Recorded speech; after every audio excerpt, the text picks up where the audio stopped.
Muy lindas canciones, podemos ir cada tanto recordando himnos que tienen una letra hermosa. No todo lo viejo es malo, no todo lo viejo es malo. Al contrario, hay muchos himnos que hemos dejado de cantar y que son hermosos. Sí. Os invito a buscar en el Antiguo Testamento, en el libro de Crónicas, el primer libro de Crónicas, capítulo 21. Vamos a ver una circunstancia en la vida de David. El libro de Crónicas es un libro escrito después del exilio, probablemente por Esdras.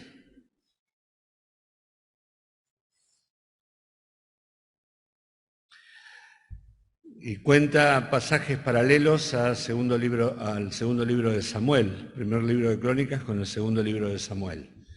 Y el segundo libro de Crónicas, paralelo a primer libro de Reyes y segundo libro de Reyes. Lo que tiene el libro de Crónicas es que no trata muchas cosas y otras las trata diferente. Hay un 50% de material inédito en Crónicas, ¿sí? Que no lo nombran ni segundo libro de Samuel ni los dos libros de Reyes. Probablemente fue escrito con un propósito, y el de presentar a todo el pueblo después del exilio cuál era la línea de David, porque no toma al reino del norte. Ninguno de los reyes del norte es nombrado en los libros de Crónicas, solamente los reyes del sur, David, Salomón, Roboam, y los descendientes de ellos, Saúl tampoco, perdón, sino que empieza con David, y solamente está para determinar la línea de David, con el propósito de que no se pierda para cuando llegue el Mesías. Se escribió aproximadamente 400 o un poquito más años antes de Cristo, antes de que venga el Mesías. Así que cuando lean el libro de Crónicas y leen el paralelo del segundo libro de Samuel o los libros de Reyes, van a ir viendo diferencias, incluso diferencias muy importantes. Generalmente a los hombres de la línea de David no se les nombra los errores tanto, y de David solamente se dedica a este error que vamos a leer hoy. David fue un hombre muy fuerte, de una fe muy grande, que venció a un gigante. ¿Cómo se llamaba el gigante? Goliat, cuando era chico, y fue vencido por un gigante que se llama orgullo.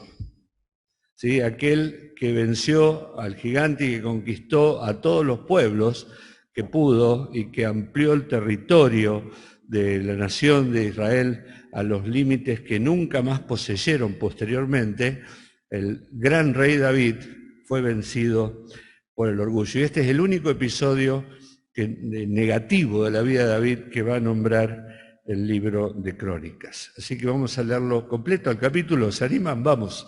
Primer libro de Crónicas, capítulo 21, dice: pero Satanás se levantó contra Israel e incitó a David a que hiciese censo de Israel. Y dijo David a Joab y a los príncipes del pueblo: id, haced censo de Israel desde Berseba hasta Dan, e informadme sobre el número de ellos para que yo lo sepa. Y dijo Joab: añada Jehová a su pueblo 100 veces más, rey, señor mío.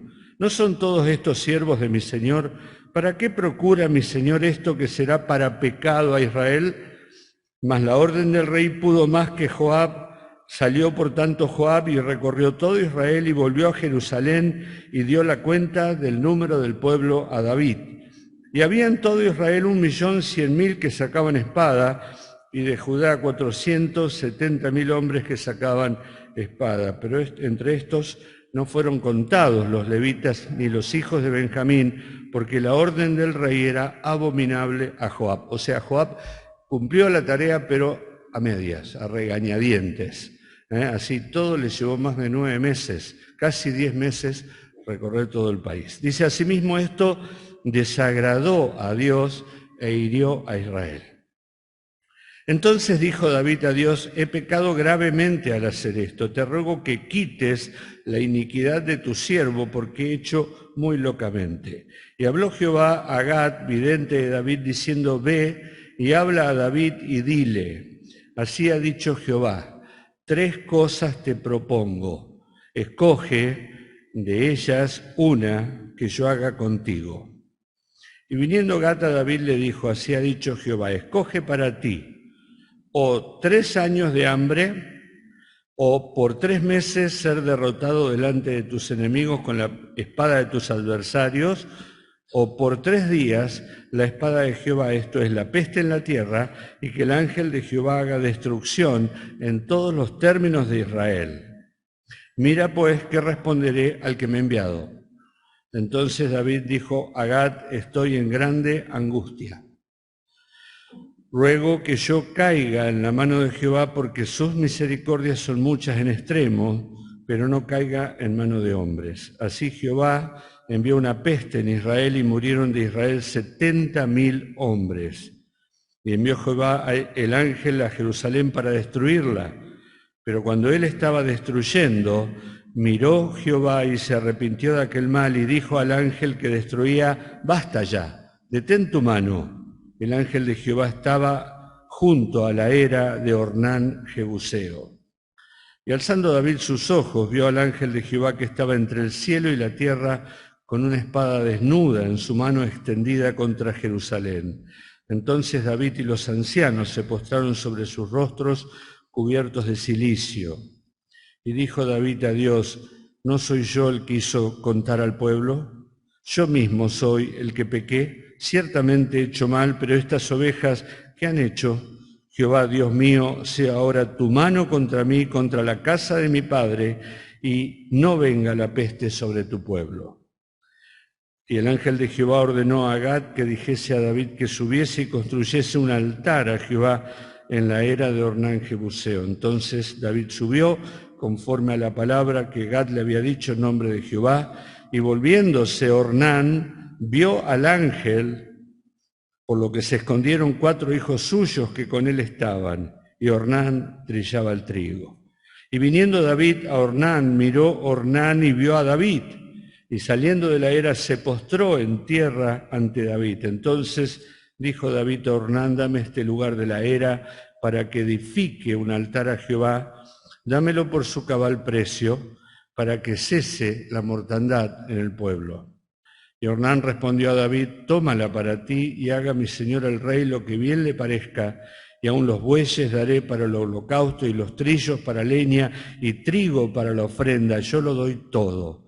Entonces el rey dijo a Ornán, no, sino que efectivamente la compraré por su justo precio, porque no tomaré para Jehová lo que es tuyo, ni sacrificaré holocausto que nada me cueste. Subrayen esa frase, ¿sí? Porque expresa un principio que deberíamos aprender todos.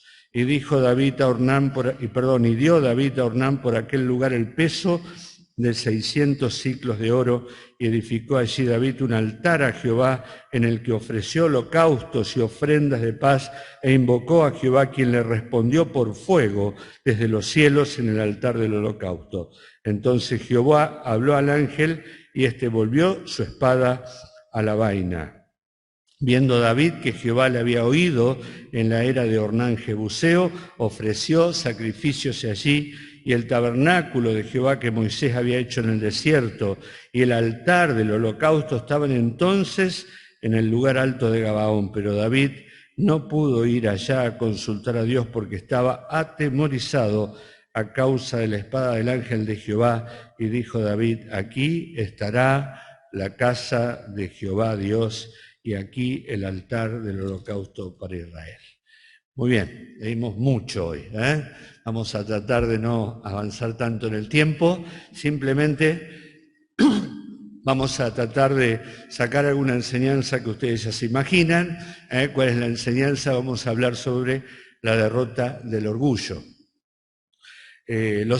¿Para qué sirven los censos? Tuvimos un censo hace poquito en Argentina. ¿Para qué sirven? No escucho. Vamos. Para conocer la población. ¿Para qué? Para saber cantidad de personas. ¿Para qué? Para tomar políticas públicas, para adoptar acciones de gobierno sobre la población. Cada 10 años en nuestro país terminado en 0, tendríamos que tener los censos. Y este año tuvimos porque en el 2020 por la pandemia no se hizo. Pero a veces Dios ordenó un censo al pueblo y dijo Dios censa al pueblo, pero aquí no fue el caso. Vamos a leer el pasaje paralelo, un versículo del pasaje paralelo en el segundo libro de Samuel, capítulo 24, segundo libro de Samuel, capítulo 24, tengan abierto también allí en Crónicas, segundo libro de Samuel 24, ¿sí? Verso 1 dice, volvió a encenderse la ira de Jehová contra Israel e incitó a David contra ellos a que dijese, ve, haz un censo. Vamos a leer. Pero Satanás se levantó contra Israel e incitó a David a que hiciese censo. Eso dice Crónicas. ¿Sí? ¿Cómo es el asunto? ¿Quién incitó a quién? ¿Qué dice Samuel? ¿Quién incitó a David? Jehová incitó a David para que hiciera un censo. ¿Qué dice Crónicas? Satanás incitó a David para que hiciese un censo. Qué difícil, ¿no? Qué distinto que son estas dos apreciaciones. Sin ninguna duda que Dios permitió el censo, que Dios permitió la incitación de Satanás, porque estaba ocurriendo algo dentro del corazón de David. David probablemente durante mucho tiempo estaba pensando en lo grande de su reino y lo iba a objetivar, sí, con un censo. Iba a formalizar, ver qué cantidad de pueblo tenía y qué poderío militar había alcanzado y cuántos territorios había ganado, y lo iba a hacer un censo. Entonces ya venía pensando, sin ninguna duda, venía pensando en todo esto hasta que se le ocurrió. Ese ocurrírsele hacer un censo. La Biblia dice, esto está como cuando vemos la historia de Job, ¿no? ¿Qué pasa detrás del telón? Que de pronto le pasan las cosas a Job. ¿Por qué tuvo ese pensamiento David? Porque ya venía con todo esto dentro de su corazón. Dios permite, Satanás incita y Dios permite para probar a su siervo y para que finalmente esto que estaba en el corazón, ¿sí?, de David saliera a la luz. Esta aparente discrepancia, ¿sí?, observamos que Dios en su soberanía utiliza a Satanás. Y la Biblia enseña que Satanás puede actuar en la vida de los creyentes, ¿sí?, entorpeciéndonos, ¿sí?, nuestras decisiones y haciendo tomar decisiones equivocadas, ¿o no? El Señor Jesucristo le dijo a Pedro, Pedro, he orado por ti. ¿Por qué? Porque Satanás ha pedido zarandearlos. Satanás ha pedido zarandearlos. El apóstol Pablo dice, he entregado a algunos a Satanás en disciplina. ¿Sí? La disciplina que no puede hacer la iglesia, dice, Dios utiliza muchas veces a Satanás. Y el apóstol Pablo mismo estaba siendo abofeteado por un mensajero de Satanás. No sabemos, probablemente una enfermedad, pero él veía detrás de la enfermedad que Satanás estaba produciendo algo para irritarlo y para hacerlo molestar. Entonces, ni Dios ni Satanás forzaron a David a pecar. Vamos a empezar por ahí, porque Dios no puede hacer pecar a nadie, ¿sí? Y el diablo tiene cierto poder para incitarnos al pecado, pero el pecado siempre lo cometemos nosotros. Entonces, ni Dios ni Satanás forzaron a David a pecar, sino que del corazón orgulloso de David surgió esta idea y finalmente todo lo que ocurrió, Dios le pasó cuentas posteriormente por lo que había hecho. La decisión de David fue movida por el orgullo, ¿sí? Dios le había prometido que el pueblo iba a ser numeroso como las estrellas del cielo y como la arena del mar. O sea, no tenía necesidad de estar contando lo que Dios iba a hacer con el pueblo, no era necesario. En el mismo libro de Crónicas, en el capítulo 27, verso 12, verso 23, Dice, y no tomó David el número de los que eran de 20 años abajo, por cuanto Jehová había dicho que él multiplicaría a Israel como las estrellas del cielo. O sea, ¿por qué tenía esa necesidad de hacer un censo? Dios no lo pidió. Y cuando Dios pide un censo, tiene un propósito, pero nace del corazón orgulloso, ¿sí?, de David. Quizás querría jactarse por el poder alcanzado, quizás algún nuevo impuesto, como hicieron después los descendientes, ¿sí? ¿Qué es el orgullo, hermanos? ¿Qué es? ¿Conocemos eso o no? Más o menos, ¿no? Es el principio de todo pecado, el orgullo. Primero, ¿algún sinónimo de orgullo? Soberbia, altivez, exaltación propia. Vamos, algún sinónimo de orgullo. Vanagloria. Soy medio sordo, no se olviden, así que peguen el grito. Vamos. Jactancia, engreimiento, altivez, altanería. Bueno, la Biblia habla mucho sobre el orgullo. El orgullo es una pretensión de superioridad sobre los demás. Yo me creo superior a los demás, ¿sí? Y va acompañado de un rechazo de esto de someterme a Dios. El orgullo siempre tiene las dos cosas. Yo me creo tan suficiente que dejo a Dios de lado. A veces es silencioso, es un enemigo que tenemos dentro nuestro y a veces no nos damos cuenta de que realmente lo tenemos. ¿Y lo opuesto del orgullo cuál es? Humildad. La humildad viene, siempre lo decimos, de humus, de tierra, de alguien que se doblega, ¿no? Alguien que se arrodilla. Bien, el soberbio no reconoce la dependencia que tiene como criatura de su creador, ni tampoco reconoce la dependencia que puede llegar a tener de los demás. Es como que no necesita a los demás y se comporta como tal. La soberbia es el ideal del hombre natural. El hombre natural es soberbio de por sí y exalta la figura de cada uno de ellos, se exalta a sí mismo, y cuanto más exaltado el hombre, mejor. Si el superhombre idealiza la fuerza, idealiza la agresividad del hombre, la competencia unos contra otros, y deja de lado la compasión, deja de lado la ayuda mutua, ¿no? Si no, soy yo y gano, y cuanto más gano mejor, y cuanto cabeza pise mejor. Es el ideal del hombre natural. Y dijimos, es el pecado original. Detrás de todo pecado hay orgullo, porque el pecado es una rebelión en contra de Dios. Entonces todo pecado lleva de por sí una cuota de orgullo. El primer pecador fue Satanás, el inventor del pecado. Y él fue el que dijo, subiré a lo alto, seré semejante al Altísimo, en el monte de Dios pondré mi santuario, pondré mi estrado. ¿Sí? Él quiso ser igual a Dios. Él era un ser creado. Ese fue el origen del pecado. Primero en su corazón lo pensó y luego se rebeló en contra de Dios y arrastró juntamente con él a muchos compañeros. Es la carnada para todo pecado, es la carnada que utilizó Satanás con Eva, porque cuando le dijo, mirá qué linda fruta, ella se quedó mirando la fruta y se olvidó de que Dios le dijo, no podés comer de ella, y pensó por sí misma y tomó, y Adán también tomó, porque quería llegar a ser como Dios. ¿El cristiano puede ser atacado por el orgullo? Obviamente que sí. La historia de David nos demuestra que podemos cada uno de nosotros. Pablo le exhorta a Timoteo cuando habla de los ancianos, dice, no elijas a un neófito. ¿Qué es un neófito?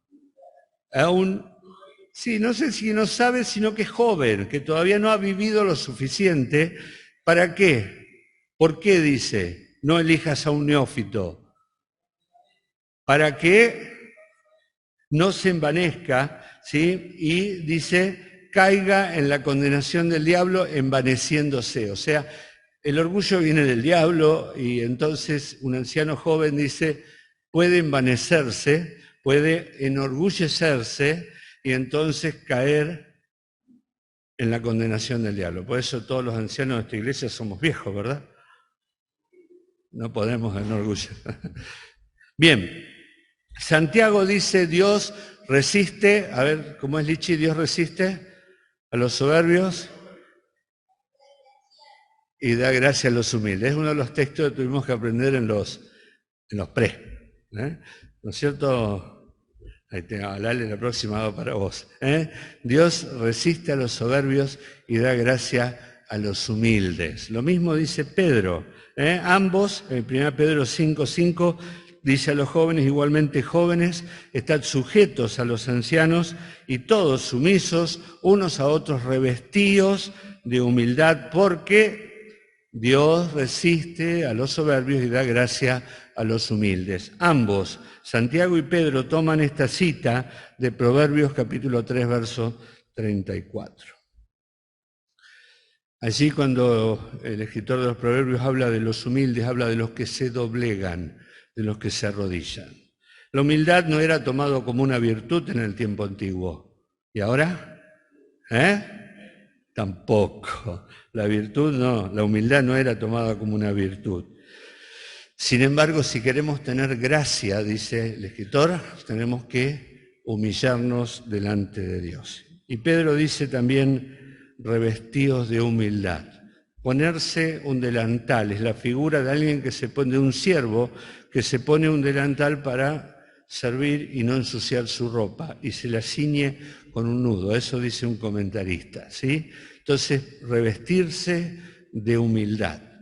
Revestirse de humildad, que aquel que sirve no esté pensando que soy demasiado bueno para esto que estoy haciendo, sino que sirva pensando humildemente sobre sí mismo.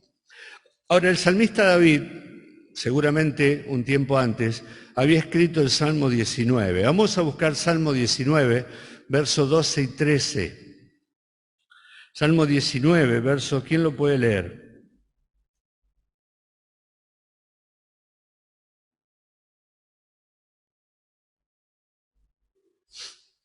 Bien fuerte, a ver.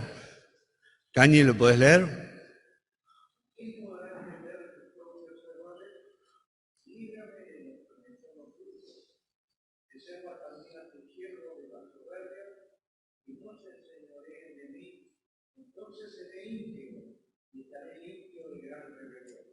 Fíjense que el salmista dice, ¿quién podrá entender sus propios errores? Y le dice a Dios, líbrame de los errores que me son ocultos.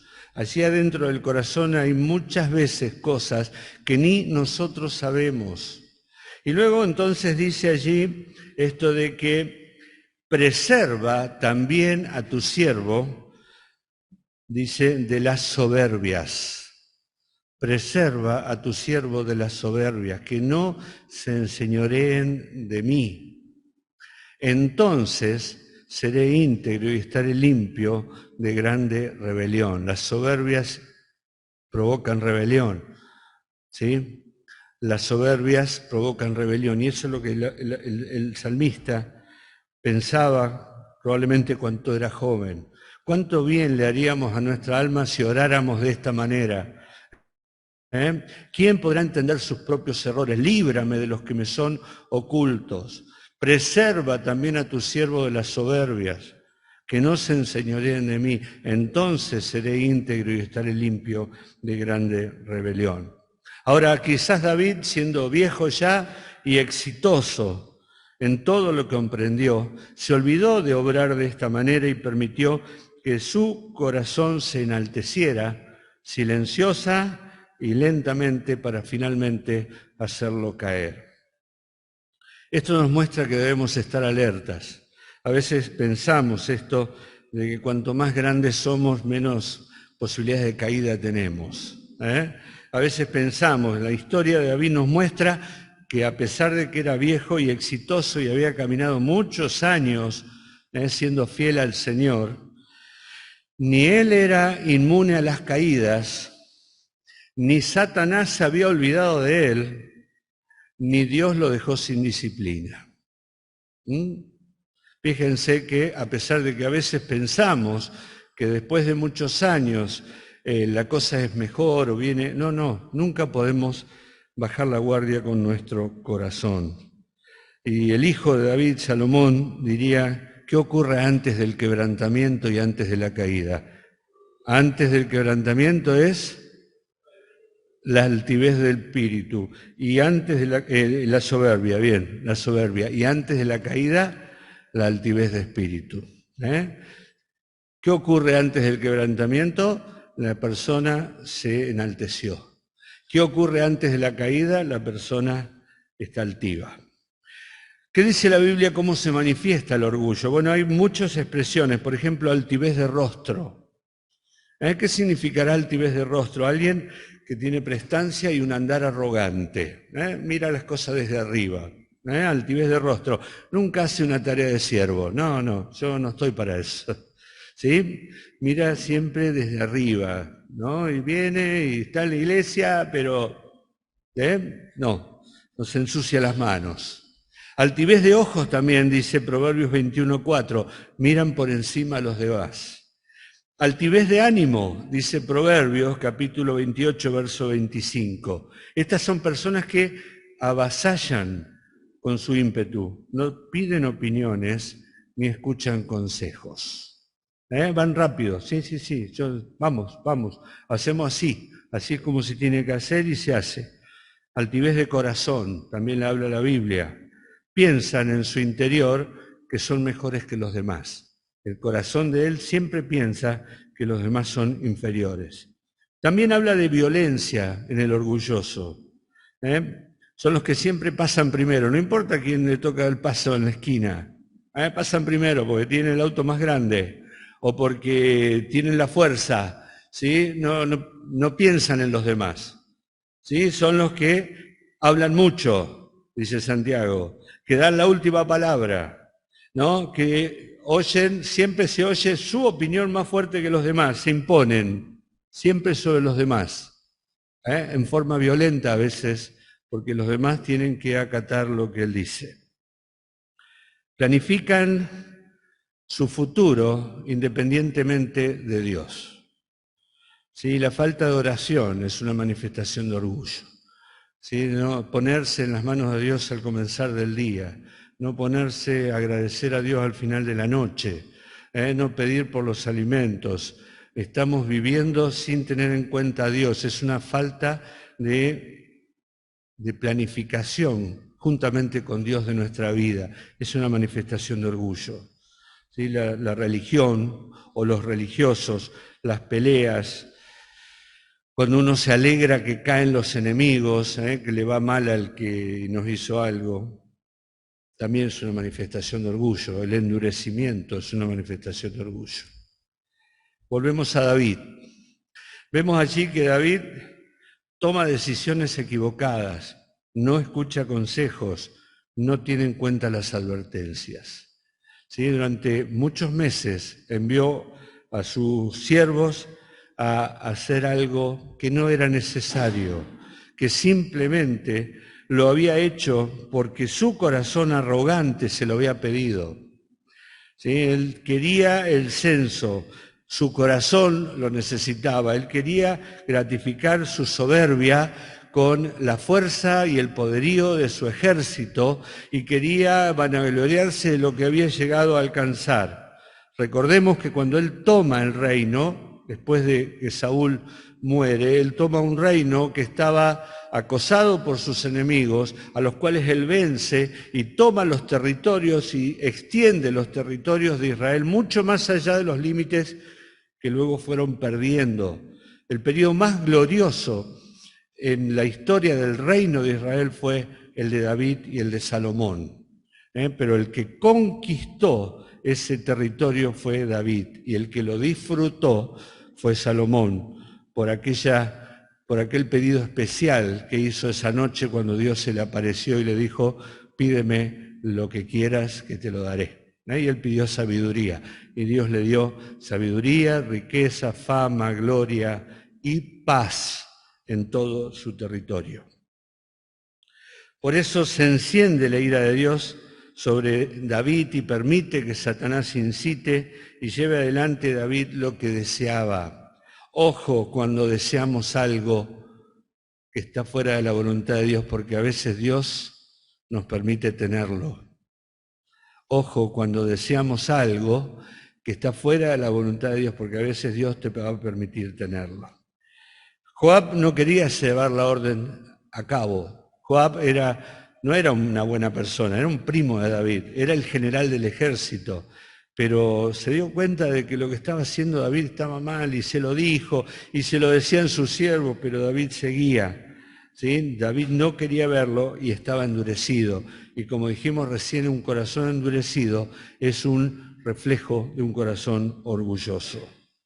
Ahora, ¿qué pasó cuando pasaron los 9 meses y 20 días que dice Reyes que duró todo este movimiento de personas para contar el pueblo? Que David se da cuenta de que había cometido un error. Esta vez él se da cuenta solo, acabamos de leerlo, probablemente ya comenzó un castigo de Dios sobre el pueblo, pero él no necesitó que nadie le viniera a decir, como fue la primera caída de él con Betsabé, tú eres aquel hombre.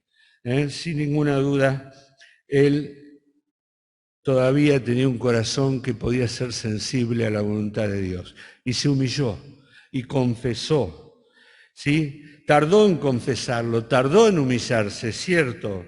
Pero él dice, he pecado gravemente, he hecho muy locamente. Y luego dice, fui yo quien pecó. Estas personas inocentes no tienen nada que ver, pero ya era tarde, porque Dios le había castigado, Dios le había disciplinado de una manera muy dura. Y él aceptó el castigo. 3 cosas tuvo que elegir. 3 años de hambre, 3 meses de derrotas o 3 días de peste. Y fíjense que él, que había caminado junto al Señor, que conocía el corazón de Dios, que conocía en la intimidad a Dios, no solo desde la juventud o de que era pastor de ovejitas, sino a lo largo de tantos años, lo podemos leer en los Salmos, cuando era perseguido y el único refugio era Jehová. Él conocía el corazón de Jehová y dijo, ¿sabes qué? En la mano de los hombres yo no quiero caer. Yo voy a caer en las manos de Jehová. Y eligió la tercera opción y no se equivocó, porque si bien es cierto que Dios empezó a disciplinar, a castigar al pueblo a través de esta peste que mató a 70.000 hombres, él no se equivocó porque él sabía que la misericordia triunfa sobre el juicio. Misericordia triunfa sobre el juicio, mucho más de un Dios que es clemente y misericordioso y lento para la ira y tardo para enojarse y para castigar al hombre. Cuánto más en las manos de Dios, como veíamos hace poco, estar en las manos de Dios, que a veces disciplina a sus hijos porque es necesario, pero lo disciplina con misericordia. Y cuando Dios está desencadenando eso sobre el pueblo, y cuando el ángel de Jehová con su espada en la mano se está acercando a la ciudad de Jerusalén y comienzan probablemente ya a morir algunas personas dentro de la ciudad, Dios se acordó de su pacto. No lo dice allí, pero este es mi pueblo y este es mi rey. Yo lo puse y yo le prometí que sería rey para siempre. Y entonces detiene al ángel y le pide que se detenga por un momento porque quiere ver de qué manera va a reaccionar el rey. Y el rey reacciona de la manera que tenemos que reaccionar todos cuando nos damos cuenta que hemos pecado, confesando. Y dice que se vistió de cilicio y se acercó y fue ante la presencia de Dios. Y entonces Dios ve que él está realmente arrepentido y detiene al ángel y el ángel le dice, prepárame un altar. Dios le está ofreciendo la reconciliación. Dios le está ofreciendo la restauración al rey. Allí nuevamente tiene la oportunidad y él sabía que tenía que producir un sacrificio con sangre, porque sin derramamiento de sangre no hay remisión de pecado. Y fue así que él mira a su alrededor, ve dónde se encuentra. Era la era de Ornán, Jebuseo, probablemente un antiguo cananeo que se había convertido al culto verdadero a Dios, porque era descendiente de los jebuseos, y entonces Ornán, dice, estaba trillando, los hijos estaban trillando con él y dejaron todo cuando vieron el espectáculo, vieron el ángel, se llenaron de temor, se escondieron, y cuando Ornán ve al rey, se arrodilla delante del rey y le ofrece todo. Y el rey dice, no, yo voy a comprar porque yo no le puedo ofrecer a Dios algo que no me cueste. No le doy las obras a Dios. Miren, qué buena esta expresión y ojalá lo aprendamos en nuestra vida. A Dios hay que darle lo mejor, las primicias, los primeros frutos, no lo que me sobra, no lo último y no lo que me regalan. Me lo dieron, lo llevo. No, que me cueste, dice David. ¿Sí? Y él compró los bueyes, compró los trillos, compró la era, y esa era estaba en un lugar especial.